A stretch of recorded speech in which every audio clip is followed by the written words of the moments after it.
ವಿಜಯ ನ್ಯೂಸ್ಗೆ ಸ್ವಾಗತ.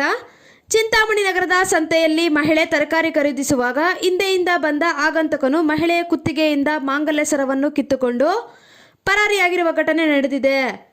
ನಗರದ ಹೊರವಲಯದ ಬುಕ್ಕನಹಳ್ಳಿ ರಸ್ತೆಯ ಚೌಡೇಶ್ವರಿ ಓಣಿಯ ನಗರದ ಹೊರಭಾಗದ ಬುಕ್ಕನಹಳ್ಳಿ ರಸ್ತೆಯವರಾಗಿದ್ದು, ಮಂಜುಳಾ ಮಾಂಗಲ್ಯ ಸರವನ್ನು ಕಳೆದುಕೊಂಡ ಮಹಿಳೆ ಮನೆಗೆ ಅಗತ್ಯವಾದ ತರಕಾರಿಗಳನ್ನು ಖರೀದಿಸುತ್ತಿರುವಾಗ ಸರ್ಕಾರಿ ರೇಷ್ಮೆ ಗೂಡು ಮಾರುಕಟ್ಟೆ ಬಳಿ ರಾಮಕುಂಟೆಯಲ್ಲಿ ತರಕಾರಿ ಖರೀದಿಸುತ್ತಿದ್ದ ಸಂದರ್ಭದಲ್ಲಿ ಹಿಂದುಗಡೆಯಿಂದ ಬಂದ ಆಗಂತಕನು ಕ್ಷಣಾರ್ಧದಲ್ಲಿ ಮಹಿಳೆಯ ಕುತ್ತಿಗೆಗೆ ಕೈ ಹಾಕಿ ಮಾಂಗಲ್ಯ ಸರವನ್ನು ಕಸಿದುಕೊಂಡು ಪರಾರಿಯಾಗಿದ್ದಾನೆ. ಆತಂಕದಲ್ಲಿ ಮಹಿಳೆ ಕೂಗಾಡಿಕೊಂಡಿದ್ದಾರೆ.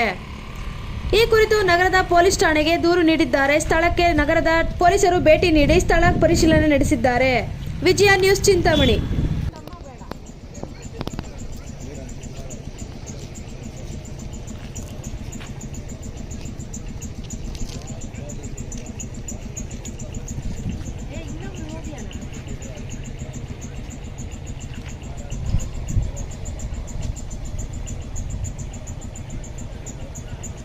ಸ್ಪಾಟ್ ತೋರಿಸಲ್ಲ, ನಿಜ ಆದಮೇಲೆ